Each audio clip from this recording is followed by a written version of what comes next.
So hello everybody, it's me, the Excellent Reviewer, and I just wanted to shake things up.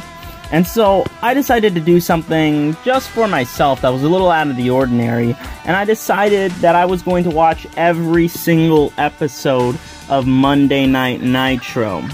So I wanted to go over each year, instead of reviewing every single episode of Monday Night Nitro, but I wanted to go over each year to give it a better insight of what WCW really was, and that it really wasn't as bad as people say that it was. So, on September 4th, 1995, the very first episode of Monday Night Nitro was aired on TNT at the Mall of America. Hulk Hogan was on top of the WCW wrestling world.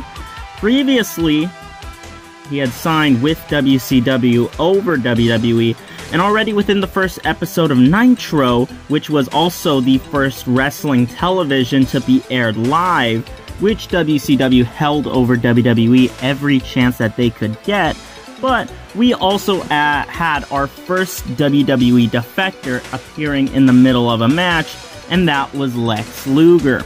So already in the first episode of WCW, Monday Night Nitro, WCW was firing shots at WWE, and WCW would also end up spoiling the taped versions of Monday Night Raw in order to get the audience to stay tuned to their own television, which was literally just plain ruthless, and this showed that WCW was meant to be taken seriously.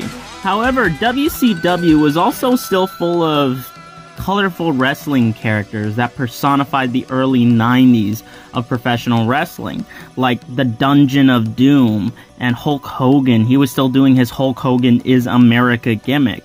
But aside from these old stereotypes, WCW showed that they were willing to do things that were out of the box by having members of New Japan Pro Wrestling like Jushin Thunder Liger and Masahiro Chono wrestle in some of their shows, as well as having the All Japan Pro Wrestling Tag Team Women come over and...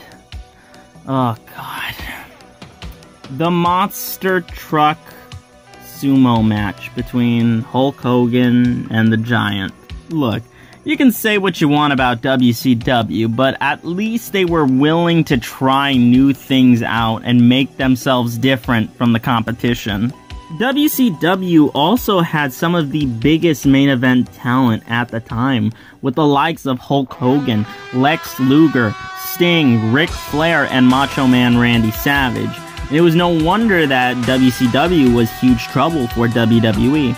Not to mention, aside from Luger and Sting, most of the men that I mentioned would end up winning the World Heavyweight Championship in the year of 1995.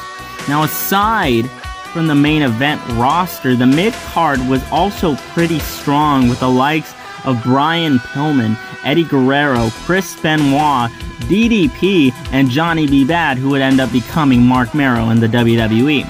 And these were men that were doing some of the best work in the undercard that the undercard had ever seen.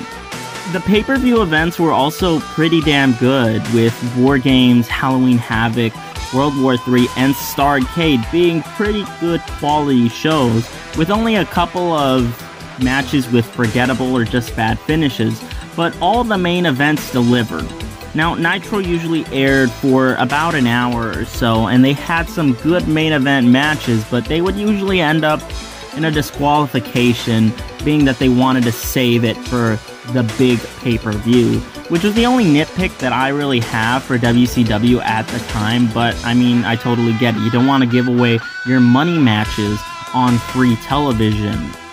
Now, I want to make things perfectly clear when I say that WCW was good, but it did have some mistakes in 1995, like of course the Monster Truck Sumo match, and how could you forget the infamous Yeti? But these were all small mistakes that could be forgiven. And overall, they didn't hinder the product, and WCW was so successful that they decided that they were going to give one of their pay-per-views, Clash of the Champions, for free on TV the next year. So, WCW in 1995 was rolling pretty hard.